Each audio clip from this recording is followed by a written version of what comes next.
ঈদের দিনেও বিষাদের সুর হামে আক্রান্ত শিশুদের পরিবারে। হাসপাতালের চৌকাঠ পেরিয়ে ঈদের আনন্দ পৌঁছেনি বাবা মায়ের মনে। তাদের একটাই প্রার্থনা, দ্রুত সুস্থ হোক প্রিয় সন্তান। এদিকে সবশেষ 24 ঘন্টায় হাম ও হামের উপসর্গে মারা গেছে আরও 5 শিশু। নেবুলাইজার, স্যালাইন, অক্সিজেন মাস্ক আর সূচের খোঁচা তীক্ষ্ণ হচ্ছে। ঠান্ডা, সর্দি, কাশি আর শ্বাসকষ্টে বাড়ছে ছোট্ট শরীরের উত্তাপ। এতটুকু বয়স আর কতই বা সইতে পারে? হাসপাতালের চৌকাঠ পেরিয়ে ঈদের আনন্দ ধরা দেয়নি আজ এসব পরিবারে। কেবল শারীরিক আর মানসিক কষ্ট বাড়ছে বাবা মায়ের। দলাপাকানো কান্না মাটি চাপা দিয়ে কেবল একটিই প্রার্থনা, সন্তান সুস্থ হোক, ঘরে ফিরুক আনন্দে। কষ্ট হয়েছি, আমার মেয়েরা যখন অসুস্থ হয়ে গেছে আমি নিজে ভেঙে বসছি। এখন আলহামদুলিল্লাহ ভালো আছি।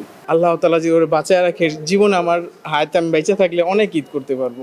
হয়তো ঈদটা আমার জীবনে অমনভাবে গেল না। ঈদ উৎসবে সমাজ মেতে উঠলেও বিষাদের সুরে ভাসছে হামে আক্রান্ত রোগীর স্বজনেরা। সন্তান কোলে নিয়ে ছুটছে ভর্তির আশায়। অক্সিজেন সিলিন্ডার হয়েছে ছায়াসঙ্গী আজ। এ যাত্রায় বেঁচে ফিরতে পারলে ঘরেই উঠবে ঈদের চাঁদ। কলিজার টুকরা সন্তান যাদের অসুস্থ থাকে এবং এই ধরনের হসপিটালে ভর্তি থাকে, তো তাদের মধ্যে ঈদ আনন্দ বলতে কোনো শব্দটা থাকে না। ঈদের আনন্দ নেই বাচ্চার অসুস্থতার কারণে। কারো কারো ক্ষেত্রে ছাড়পত্র মিললেও সন্তান কোলে নিয়ে এই ছুটে চলা ভারী থেকে যেন ভারীই হচ্ছে। কবে থামবে হামের থাবা? সন্তানের দিকে তাকিয়ে সেই প্রশ্নের ভাঁজ স্পষ্ট।